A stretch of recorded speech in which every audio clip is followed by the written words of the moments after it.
Good morning, everyone. Welcome to Casson Academy. In this session, we're going to go over standard display campaigns. So we're going to create a standard display campaign within this account, and it's a lot less automated than the last section where we did smart display campaigns. So in this one, we're going to cover audiences, how to target those audiences, and you'll see it's a slightly more complicated to set up, but once you know audiences, they do help you improve your account quite a lot, especially when it comes to stuff like remarketing and whether you're trying to target stuff that people are searching today versus searching long term. So there's a lot of options that happen when it comes to standard display ads. So we're going to show you how to do that. Okay, so we want to make sure that we're on the display campaigns tab before we start.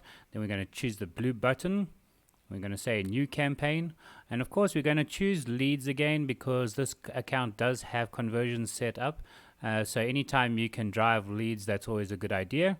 Then we're going to choose display. And as you can see down here, we got the smart display campaign from last week, which is the automated one. And you can actually, I've put that in the cards up at the top, so you can watch that in your own time. But this week, we're going to do the standard display campaign. This is not an automated strategy. It allows you to do a lot of audience-based targeting. So if you want to be in more control of your account and you say, I want to do it myself, I want to target the audiences, I don't want Google to do that part for me, then we want to choose that option. Then we're going to take our target page and we're going to put it into the target page here, and we're going to click continue. Then we're going to give our campaign a name. This is display campaign in South Africa, and this is going to be a standard campaign and not a smart campaign, and it's going to target one of our courses, and that course was our smart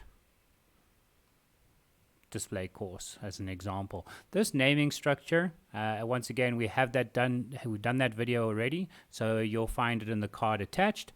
Then you got the locations. For this option, we're going to choose South Africa as a whole, but usually we wouldn't do that. We would define our locations, but you can also find that in a card attached. We're going to go down. We're going to skip the bidding options. You're going to see that max conversions is the first bidding option that you can do. You can choose any bidding option at the moment because this account has conversions set up. It makes sense to try the max conversions first. Otherwise, all the other methods are still hiding under the not recommended tab if you need to go there. But we're not going to cover the bidding in this video. Again, that's in the card attached. You're going to choose your budget. Going to look under the additional settings to see if there's anything that applies, and in this case it doesn't. I'm not going to start or finish anything here. One thing that we do want to take a look at is frequency capping. That's basically how often you want to show an ad to somebody before it becomes annoying to that person. So you can set your own limits, or you can allow Google to set the limits. Just remember, when Google sets the limits, sometimes it can get annoying for a user. So you might want to set those limits yourself on how many times a single user gets to see your ad. Okay. Then we're going to go down and we're going to give it a ad group name. And I'm going to call this ad group, AG for ad group. And now we've got the most important part, which is what standard display ads are all about, and that is your audience-based targeting. So this is where we get our control from. You can see that you'll be able to choose your audience, and on the side it's going to give you an estimate on your total reach of that audience as you go. So the first thing I'm going to show you is at under Browse. You're going to get all the types of audiences that you can actually set up with regards to this campaign. You can see there's the who you are, which is the demographics. So you can do parental status, marital status, education, home ownership, which is only actually available in some countries. So I can tick these boxes, but it's not going to do anything here in South Africa. But in other countries, you can actually see whether a person owns a house or not, and you can target them accordingly. So parental status, marital status, single, married, that sort of stuff. So you can actually use that as a targeting method for your ads. Then we got our interest-based targeting, or what the habits of a person are long-term. It's called Affinity Affinity is your long-term interest, something that somebody does all year long. So you can see people go to their banking sites, they go to beauty sites, they go to the mall, they go shopping, that sort of stuff. It's stuff that they constantly engage online with, and those cookies are dropped on their computer. Google tries to determine who or what type of user they are. So the more technology sites that you go to, as an example, you'll become that sort of cookie. You'll become a technology cookie as a user, and then when you get to the site, people can target you as that sort of user. That's long-term interest, something you're doing more than anything else on the internet during that duration. Very nice if you're trying to do stuff like travel, because people, when they do travel, yes, they might look today for that particular destination, but their desire has been for the entire year or maybe even 2 years, so they have long-term interests in travel, as an example. Okay, so those are your affinity. You're going to see that there's something called custom affinity. You can actually create your own sort of audience. So here you can make your own affinity audience, and you can try target pages that you know people are there all the time, like a news website or something like that, where they're constantly there every single day, especially now with the COVID going around, CNN, those sort of sites. If you want a lot of exposure, you want to target those sort of audiences as well, people that have been there. Because it's becoming a long-term interest, because it's been going for quite a while now. Okay, so those are your affinity-based audiences. Next one you have, which is one of my favorite ones, is called an in-market audience. What has the user been doing now? In the last 24 hours, 48 hours? What are they doing now?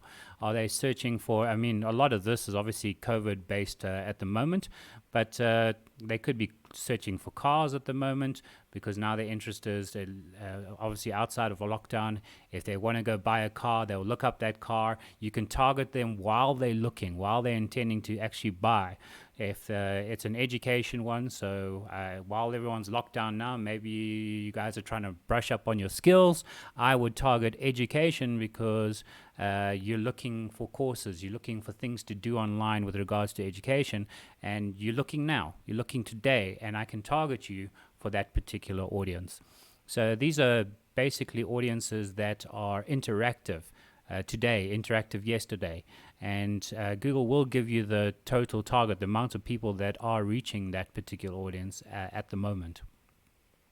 Then you got custom intent audience. Now, people like to do competitor campaigns, and they do them in search, and it drives down your quality score. You don't want your quality score to go down, so a great place to target your competition is right here in the custom intent audience. So what are the people intending to do in the last 24 hours? You can use keywords in here. So first I can give it a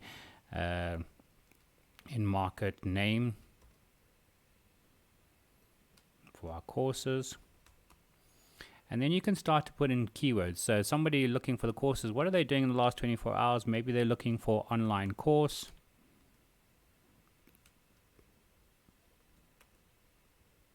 You can separate it with a comma. It will put it down, and then it'll start to give you some suggestions. Yeah, they want to look for certification. We don't do master's degrees, so don't try and add stuff that you don't do. Degrees, course on online training, yes. Or you can be more defined. And the most beneficial one here is to take your competition and to put their URL in here. So if you know there's a company out there that's very, very similar to yours, I'm not going to use our actual competition, but let's just take the first link that we see. There we go. Let's say this guy was your competition. You would be able to take his URL, his domain. You would go into the campaign, and you would enter the URL. You see the URLs are going to show up green, and then the keywords are going to show up blue. So you can target keywords, or people that are intending to look for these keywords, or people intending to look for your competition.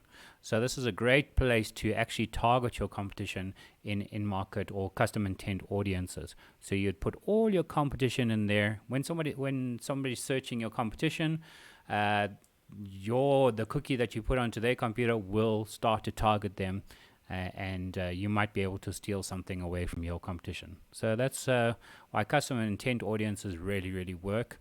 and then as you go, it's going to recommend more and more people or keywords down the side. I've never really seen it recommend a website or a competition, but it does recommend the keywords. You can go to the audience size tab and it'll give you an indication of the type of audience that you're targeting. So people intent or in market for these services and these URLs, you're reaching about 100 million to 500 million people. And then, sorry, not million, thousand. And then you got age, you got gender, you got parental status, and it gives you an indication the young guys are searching a lot more for these topics, and female, young 25 to 34 female that are not yet parents, which makes sense. These are your post-education or university-based students that are looking for skills, and that makes sense right there. Okay. So that is in market. They're in market for your services at the moment. What is the intent now? Or in market for any sort of services. Then the next audience that we have is remarketing and similar audiences. We did cover that in a previous video, which you can see in the card again. So you can actually sit here and you can pick your remarketing lists. You can pick a combination of your remarketing lists, or you can target one of your remarketing lists, people that are similar to that list. So if you've got a remarketing list, let's call it organic traffic, you want to find people that have been to your website or haven't been to your website that are similar to the people that have been to your website.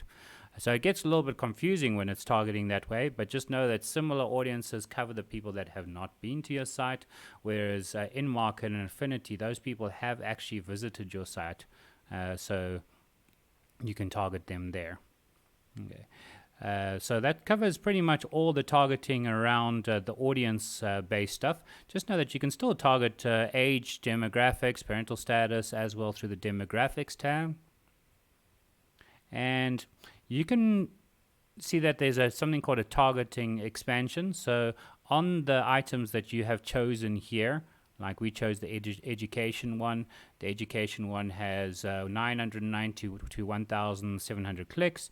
Well, you can actually say, I want to be more aggressive. So if you want to be more aggressive, the relevancy of what you're targeting isn't as relevant. Google does leave some leeway to be a little bit more aggressive on that audience. Or you can say, I really only want to be on what I've asked for. So I've asked for education. I only want to be as close to that match as possible, so you can put your bar towards the off button. Don't put it off, otherwise nothing's going to show up.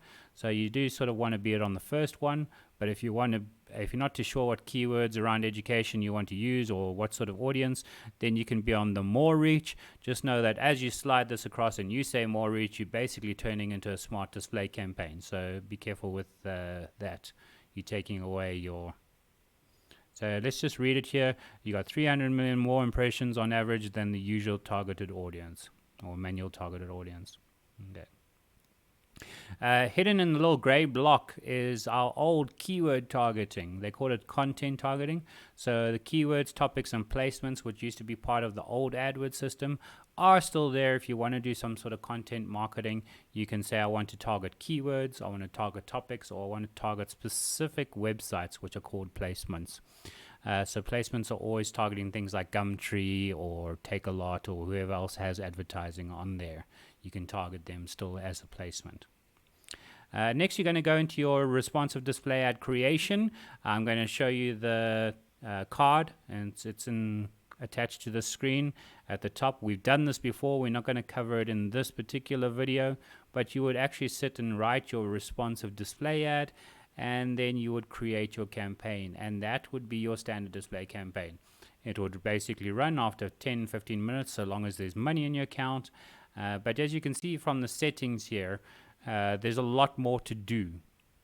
There's a lot more things that you can cover, especially around the audience-based stuff. Another nice thing about the audience stuff is, according to the website that you added as your target, it can give you some ideas. So here you can see it's gone, it's looked at the URL, is saying that this particular URL needs to cover a in-market audience for SEO and SEM services. It's advertising, it's business technology. So you can see these are all in-market audience-based stuff. Anytime it's a service, you can see if you were to read this, you can see that it's a service. So if you're offering a service, it's generally an in-market audience.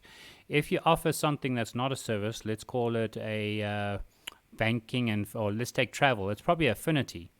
So you can see that's an affinity-based audience because the travel itself is not the service. The booking of the flights is the service. So just know that affinity, stuff like travel is always long-term, but something like car rental is short-term, therefore it's in-market. Okay, so you can see travel is definitely long-term. Vehicles and transportation is also long-term, and in-market is covering the education here. Just like before with the similar audiences, it'll tell you what's similar to your affinity audiences down here. So it's similar to your affinity audience of technology, as an example. Okay.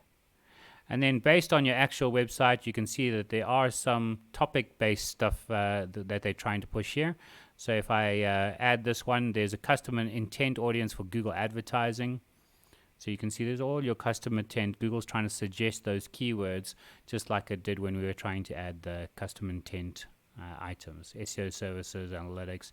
Hasn't quite picked up this training, but it will eventually learn that later on. And of course, you can search stuff. So if you're not too sure if it's a affinity category or in-market category, but you know for a fact that it's something to do with automotive, you can just search automotive. And then when you go to there, you can see that these are the sort of automotive-based categories and I'll tell you right above in gray if it's an in-market or if it's an affinity, so you'll know what to add here. With regards to audience-based targeting, just remember that you don't want to restrict it too much, otherwise it generally doesn't perform. So try to make sure you got a decent amount of impressions that could be displaying. So you don't want to target something with 8 impressions or 25 impressions or something that's small. You always want to reach something much, much bigger.